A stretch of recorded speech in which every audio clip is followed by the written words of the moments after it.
Bismillahirrahmanirrahim. Assalamualaikum warahmatullahi wabarakatuh. Alhamdulillah.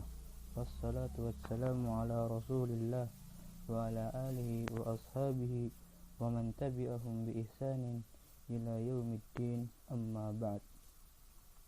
Wahai saudaraku, apa itu riba? Riba adalah sebuah tambahan barang atau jasa.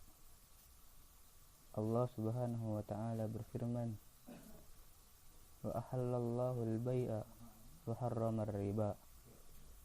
Ingatlah wahai saudaraku se-Islam, bahwa harta benda sebanyak apapun yang kita miliki, jika diperoleh dengan cara yang haram atau tercampuri dengan harta hasil riba, maka akan menjadi bencana bagi kita di dunia dan di akhirat.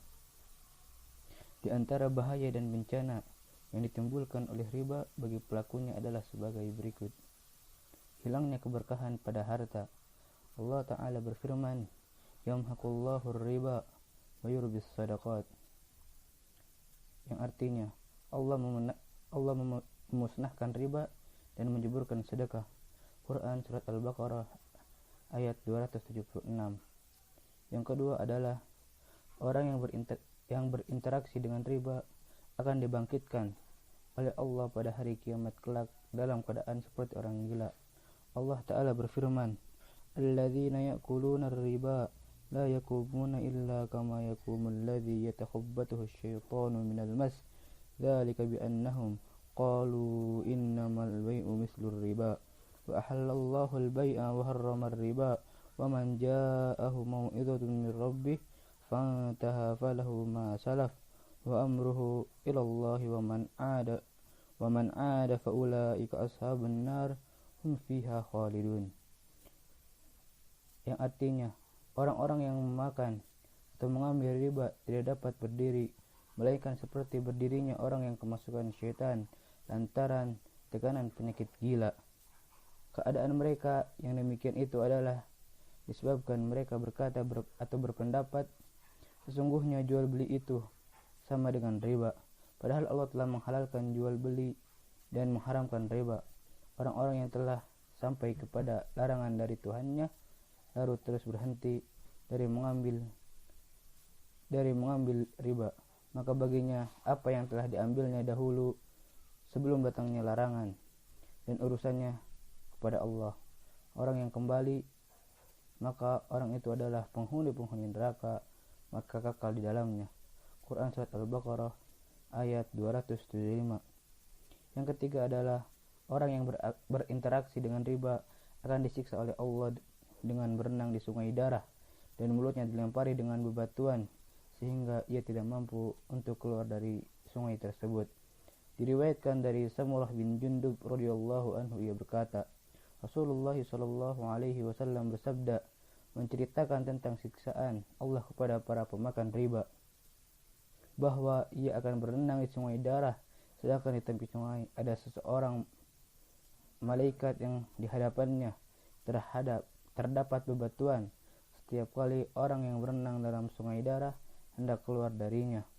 Lelaki yang berada di pinggir sungai tersebut segera melemparkan bebatuan ke dalam mulut orang tersebut sehingga ia terdorong kembali ke tengah sungai, dan demikian itu seterusnya. Hadis riwayat Bukhari. Yang keempat adalah Allah tidak akan menerima sedekah, infak, dan zakat yang dikeluarkan dari harta riba. Hal ini berdasarkan sabda Rasulullah sallallahu alaihi wasallam, ayyuhan nas, innallaha tayyibun la yaqbalu illa tayyiban, yang artinya, wahai manusia, sesungguhnya Allah itu maha baik dan tidak akan menerima sesuatu kecuali yang baik. Hadis riwayat Muslim.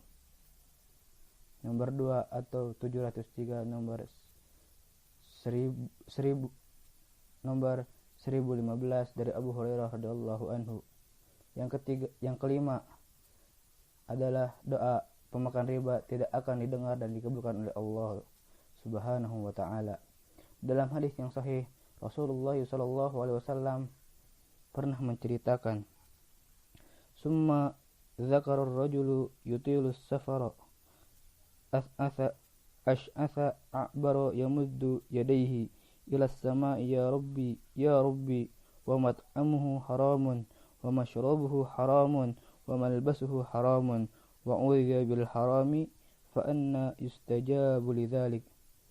Bahwa ada seorang yang melakukan safar, bepergian jauh, kemudian menengadahkan kedua tangannya ke langit seraya berdoa, wahai Tuhanku, akan tetapi makanan dan minumannya berasal dari yang haram, pakaiannya yang haram, dan dikenyangkan oleh barang yang haram, maka bagaimana mungkin doanya akan dikabulkan oleh Allah Subhanahu wa taala.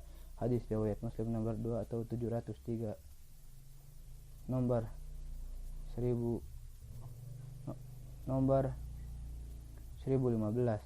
Yang keenam, memakan harta riba menyebabkan hati menjadi keras dan berkarat. Allah Ta'ala berfirman, Qalla bal rana ala qulubihim ma kanu yaksibun. Sekali-kali tidak demikian. Sebenarnya apa yang selalu mereka usahakan itu menutupi hati mereka. Quran Surat Al-Mutaffifin ayat 14. Diriwayatkan dari An-Nu'man bin Bashir radhiyallahu anhu, ia berkata, aku pernah mendengar Rasulullah sallallahu alaihi wasallam bersabda, ala wa inna fil jasadi mudghatan idza salahal jasadu kulluhu wa idza fasadal jasadu kulluhu ala wahyal qalb. Ketahuilah di dalam jasad terdapat sepotong daging. Jika ia baik, maka baiklah seluruh badan. Namun jika ia rusak, maka rusaklah seluruh badan. Ketahuilah sepotong daging itu adalah hati. Hadis riwayat Bukhari. Yang selanjutnya adalah badan yang tumbuh dari harta yang haram, hasil riba, korupsi, dan selainnya akan berhak disentuh api neraka. Hal ini sebagaimana diriwayatkan dari Ka'ab bin Ujrah radhiyallahu anhu bahwa Rasulullah sallallahu alaihi wasallam bersabda, ya Ka'ab bin Ibnul Ujrah, innahu la yarbu lahmun nabata min suhtin illa kanatin nar awla bih. Wahai Ka'ab bin Ujrah, sesungguhnya daging badannya yang tumbuh berkembang dari suatu yang haram akan berhak dibakar dalam api neraka. Hadis riwayat Tirmizi dan dinyatakan sahih li ghairihi oleh Syekh Al-Albani di dalam Sahih At-Targhib wa At-Tarhib. Yang kedelapan adalah orang yang berinteraksi dengan riba dilaknat oleh Allah dan Rasulnya. Hal ini berdasarkan hadis sahih berikut ini. An Jabir qala la'ana Rasulullah sallallahu alaihi wasallam akilar riba wa mukilahu wa katibahu wa syahidaihi wa qalahum sawa.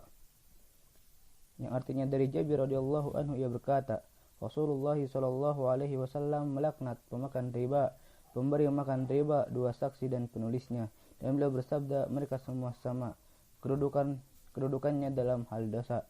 Diriwayatkan oleh Muslim. Yang kesembilan adalah memakan riba lebih buruk dosanya daripada perbuatan zina. Rasulullah sallallahu alaihi wasallam bersabda, zirhamun riba ya'kuluhu ar-rajulu wa huwa ya'lam ashaddu min 36 zinatan. Satu dirham yang dimakan oleh seseorang dari transaksi riba, sedangkan dia mengetahui bahwa yang di dalamnya adalah hasil riba. Dosanya itu lebih besar daripada melakukan perbuatan zina sebanyak 36 kali. Hadis riwayat Ahmad dan Al-Baihaqi dalam Syu'abul Iman. Syekh Al-Albani dalam Mishkatul Mashabi mengatakan bahwa hadis ini sahih. Yang terakhir adalah paling ringannya dosa memakan riba itu seperti dosa seseorang yang menzinai ibu kandungnya sendiri. Hal ini berdasarkan Rasulullah sallallahu alaihi wasallam bersabda, ar-riba'u 73 baban aisaruha mithlu an yankiha ar-rajulu ummahu wa in urba ar-riba irdun ar-rajulil muslim. Riba itu ada 73 pintu dosa. Yang paling ringan adalah semisal dosa seorang yang menzinai ibu kandungnya sendiri. Hadis riwayat Al-Hakim dan Al-Baihaqi. Dalam Syu'abul Imam, Syekh Al-Albani mengatakan bahwa hadis ini sahih dilihat dari jalur lainnya. Demikianlah beberapa bahaya dan